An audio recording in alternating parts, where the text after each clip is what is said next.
দেখা তো হবে না আর এই জীবনে, দেখা হবে জান্নাতে ফুল বাগানে।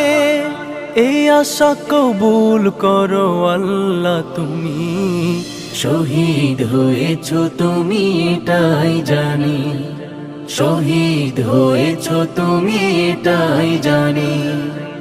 আল্লামা সাঈদী তুমি মরণি, শহীদ হয়েছো তুমি এটাই জানি, শহীদ হয়েছো তুমি এটাই জানি, শহীদ হয়েছো তুমি এটাই জানি, শহীদ হয়েছো তুমি এটাই জানি।